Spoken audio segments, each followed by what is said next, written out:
24 ગુરુ કોણ અને શું શીખ આપે છે તેઓ જણાવી રહ્યા છે જ્યોતિષાચાર્ય ઉર્વિશ કુમાર પંડ્યા.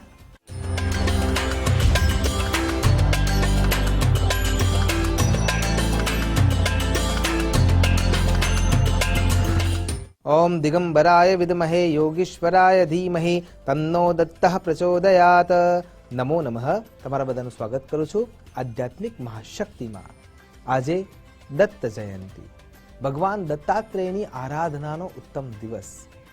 પણ આ જે દત્તાત્રેય ભગવાનનો પ્રાદુર્ભાવ થયો એના પાછળ એક ઉત્તમ ઘટના છુપાયેલી છે. સ્ત્રીના પતિવ્રત ધર્મમાં કેટલી શક્તિ છે એનો પ્રત્યક્ષ દાખલો એટલે આજનો ઉત્સવ, દત્તાત્રેય ભગવાનનો પ્રાદુર્ભાવ. અને દત્તાત્રેય ભગવાન રૂપે પ્રસિદ્ધ છે. એમને 24 ગુરુ પોતાના જીવનમાં બનાવ્યા છે. અને 24 ગુરુની ગાથા સાચા અર્થમાં આપણને ધ્યાન મૂલમ ગુરુર્મૂર્તિ, પૂજા મૂલમ ગુરુર્પદમ, મંત્ર મૂલમ ગુરુર્વાક્યમ, મોક્ષ મૂલમ ગુરુર્કૃપા એ આપવા માટે સમર્થ બની જાય છે. તો આપણે એ 24 ગુરુમાંથી દત્તાત્રેય ભગવાને જે પ્રેરણા લીધી અને એમાંથી આપણે શું પ્રેરણા લઈ શકીએ અને આપણા જીવનને કેવી રીતે કટિબદ્ધતાથી ઉત્તમતા તરફ લઈ જઈ શકીએ એ ભાવના સાથે આપણે એ વિચાર કરવો જોઈએ. તો સૌથી પહેલા દત્તાત્રેય ભગવાનના ગુરુ છે. એમાં સૌથી પહેલું નામ આવે છે પૃથ્વી. પૃથ્વી ધારણી શક્તિ સાથે છે. એ આપણા સૌનું મળમૂત્ર સહન કરે છે, આપણા સૌના પદઘાતને સહન કરે છે, આપણે જેટલા વિસ્ફોટ કરીએ છીએ તે સહન કરે છે. અને છતાંય ક્ષમા અને શીલતા સાથે એ આપણને સૌને માફ કરતી રહે છે. એની આદ્રતાથી આપણે સૌ જીવીએ છીએ, એના ધૈર્યથી આપણે સૌ સ્થિર રહી શકીએ છીએ. એટલા માટે એમના પહેલા ગુરુ એ પૃથ્વી છે. એમના બીજા ગુરુ છે એ જળ છે. જળમાં જીવની શક્તિ રહી છે. એટલા માટે દરેક જગ્યાએ શીતળતા વ્યાપ્ત કરતા રહેવાના કારણે થઈને એ જળ છે એ સર્વગ્રાહી બની જાય છે અને સર્વમાં રૂપાંતરિત પણ થઈ જાય છે. એટલા માટે એમના બીજા ગુરુમાં જળ જોવા મળે છે. આપણે પણ આપણા મનમાં સર્વગ્રાહી પણ એટલે કે વસુધૈવ કુટુંબકમની ભાવના સ્થિર કરવી પડે. એમના ત્રીજા ગુરુમાં વાયુ છે, જે ગંધનું વહન કરે છે પણ છતાંય નિર્લેપ રહે છે, જે પ્રાણવાયુ રૂપે સર્વત્ર વ્યાપ્ત રહે છે અને વ્યાપ્ત રહ્યા હોવા છતાંય એ બધાથી નિર્લેપ છે. એ કોઈનામાં ભળ્યા હોવા છતાંય એમાંથી દૂર થઈ શકે છે. એમ આ સંસારમાં રહ્યા હોવા છતાંય એની માયાથી દૂર રહેવાની જે પદ્ધતિ છે એ વાયુ શીખવે છે. એટલા માટે એમના ત્રીજા ગુરુમાં વાયુ આવે છે. એમના ચોથા ગુરુ અગ્નિ છે, જે સર્વગ્રાહી છે. તમામ પ્રકારના સાધનોનું એ ભક્ષણ કરી લે છે. એમ સંસારની માયાના તમામ દબાવો હોવા છતાં પણ તમારું લક્ષ્ય ઉર્ધ્વગામી હોવું જોઈએ. અને એટલા માટે એમના ચોથા ગુરુ અગ્નિ છે. એમના પાંચમા ગુરુ આકાશ છે, જે અનંત હોવા છતાંય તમામ પ્રકારના જીવની સૃષ્ટિને ધારણ કરનારા છે. કહેવાનો અર્થ એ છે કે મૌન રહીને સેવા કરનારા બનો, બધાને સાચવનારા બનો. એમના છઠ્ઠા ગુરુ સૂર્યનારાયણ છે. સૂર્યનારાયણની નિયમિતતા, દ્રઢતા, સમય સૂચકતા ક્યારેય બદલાતી નથી. જે સમય એમનો નિશ્ચિત છે એ નિશ્ચિત સમયમાં જ એ પ્રગટ થાય છે અને અસ્ત પણ થાય છે. સૂર્યનારાયણ છે, જે સતત અગ્નિની લપટોમાં પ્રવાહિત થાય છે અને એના થકી રશ્મિઓ થકી બીજાને પ્રકાશિત કરે છે. એ સૂર્યનારાયણ છે. એમના સાતમા ગુરુ ચંદ્ર મહારાજ છે. એ ચંદ્રમા સૂર્યનારાયણમાંથી પ્રકાશ લે છે, એટલે કે દાન સ્વીકાર કરે છે અને પૃથ્વીને શીતળતાની ચાંદનીમાં તરબતોડ કરીને પોતે દાન આપે છે. એ એવું સમજાવે છે કે સદૈવ બીજાના હેતુને સિદ્ધ કરનારા, બીજાને શાતા આપનારા બનો. એટલા માટે એમના સાતમા ગુરુ ચંદ્ર મહારાજ છે. એમના આઠમા ગુરુ સમુદ્ર છે. તમામ પ્રકારની નદીઓના જળને સંગ્રહ કરીને પણ એ પોતાની મર્યાદા છોડતા નથી. શીતળતા કે ખારાશ હોવા છતાંય અન્ય માટે મીઠાશ આપી જ શકાય છે. સ્વરૂપ ગમે એટલું વિરાટ હોય, વિશાળ હોય, પણ મર્યાદા ક્યારેય ઉલ્લંઘિત ના થવી જોઈએ. એટલા માટે એ સમુદ્રને પોતાના ગુરુ બનાવે છે. અજગર એમનો આગળનો ગુરુ છે. એ એવું સમજાવે છે કે શીતકાળમાં અથવા વર્ષા ઋતુમાં જ્યારે ખોરાક મેળવવો અઘરો થઈ જાય છે ત્યારે જે મળે છે એના અંદર એ સંતોષ માની લે છે. માટે લાલચ, ઈર્ષા અને દ્વેષ આપણને મૃત્યુના ઘાટ ઉતારનારા બની રહેશે. એ શિખરણ આપણને મળે છે એટલા માટે કપોત એમનું ગુરુ બની જાય છે. પતંગિયું આગળ એમનું ગુરુ છે. તો પતંગિયું આપણને શીખવાડે છે કે આ શરીર નશ્વર છે. એના માટે વધારે મોહિત થવું જરૂરી નથી, પણ તમારું લક્ષ્ય જીવનના અંદર કેટલી પણ પ્રકારની તકલીફો આવી પડતી હોય તો પણ આપણે આ શરીરને ક્ષણભંગુર માનીને તપશ્ચર્યા અને લક્ષ્યના માર્ગ તરફ આગળ વધતા રહેવું જોઈએ. માછલી અને હરણ એમના ગુરુ છે. બંને ગુરુ પાસેથી એવું શીખવા મળે છે કે ઇન્દ્રિયોને વશમાં રાખો. જો ઇન્દ્રિયોને તમે વશમાં નહીં રાખી શક્યા હો તો 100% તમારો નાશ થવાનો છે ને થવાનો છે. હાથી એમનો આગળનો ગુરુ છે. વાસનાની પૂતળી બનાવીને જે આપણને દોડાવે છે એ હાથી છે. એટલા માટે વાસના આપણો નાશ કરનારી બની શકશે. એટલા માટે થઈને હાથી એમનો આગળનો ગુરુ છે કે એનાથી બચા રહેવું જોઈએ.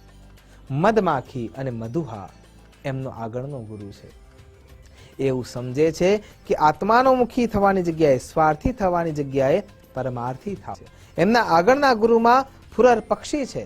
ફુરર પક્ષી માંસના ટુકડાને લઈને ઉપર ઉડતું હોય છે અને એ સમયે અન્ય મજબૂત પક્ષીઓ એના ચાંચમાંથી એ માંસના ટુકડાને લઈ લે છે, પડાવી લે છે અને ત્યારે એના મનમાં એમ થાય છે કે આ ટુકડાને હું છોડું છું ને ત્યારે મને શાંતિ મળી શકે છે.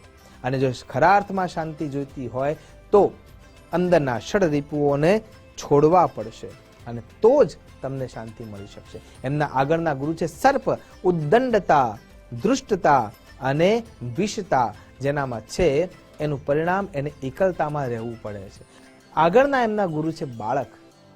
6 પ્રકારના દોષો કામ, ક્રોધ, લોભ, મોહ, મદ અને મત્સર આ 6 દુશ્મનો જેમાં નથી એટલા માટે એનું સ્મિત, એનું સૌંદર્ય બીજાને સુખ આપનારું બની જાય છે. એટલા માટે બાળક એમનું ગુરુ છે. એમના ગુરુમાં આગળ છે કુંવારી સ્ત્રી. એ સમજાવે છે કે આપણે આપણા જીવનને જો ઉત્તમ બનાવવું હોય તો સંઘર્ષોથી દૂર રહેવું પડશે અને જો તમે સંઘર્ષોથી દૂર રહી શકશો તો તમારો એકાંત જ તમારો સાધ્ય પદાર્થ બની જાય છે. આગળના એમના ગુરુ છે પિંગલા વૈશ્યા.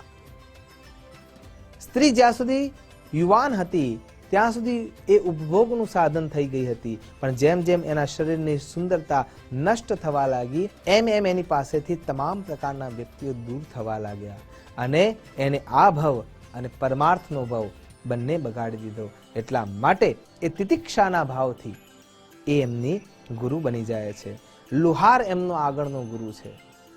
નકામા પડેલા લોખંડના ટુકડાઓને અગ્નિમાં તપિશ કરીને એમાંથી ઓજાર બનાવવાની ક્ષમતા જ્યારે લુહારમાં જોવામાં આવે છે ત્યારે એમને સમજાય છે કે જો તમે નકામા હોવા છતાંય વારે વારે દુઃખના ગાતને સહન કરી શકશો અને તપિશને સહન કરી શકશો તો પણ તમે કાર્યદક્ષ બની શકશો, સુયોગ્ય બની શકશો અને અન્ય માટે ઉપયોગી બની શકશો. એટલા માટે લુહાર એમનો ગુરુ થઈ જાય છે.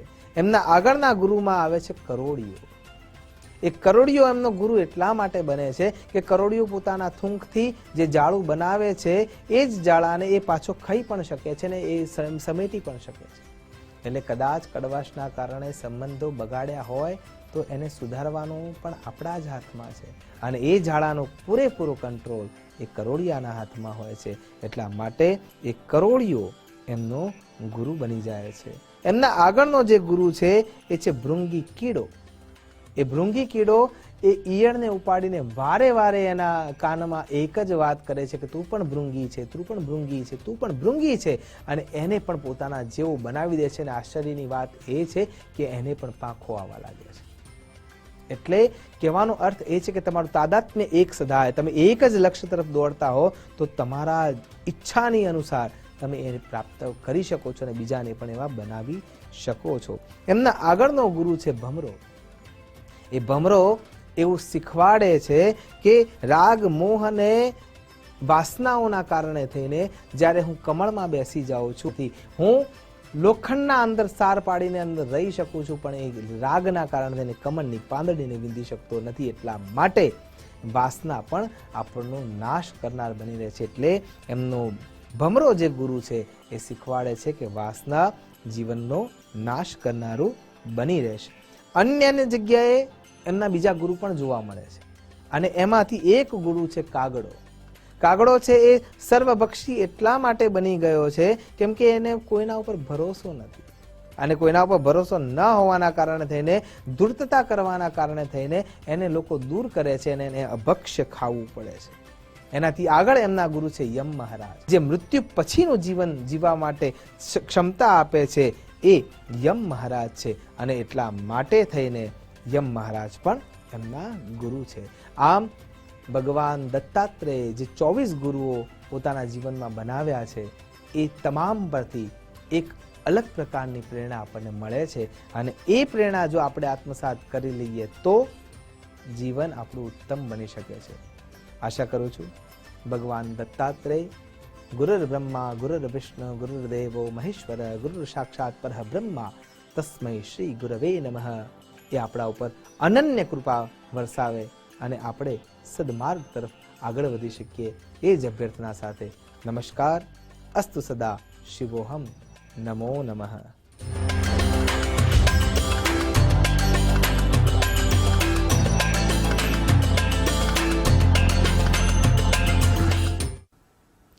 બ્રહ્મા, વિષ્ણુ અને મહેશ આ ત્રણેય દેવોએ એક થઈ ધર્યું એક રૂપ. અત્રે અનસુયાના સૂત થઈ લીધું દત્તાત્રેય નામ. ભગવાન દત્તે જીવનમાં 24 ગુરુ કર્યા.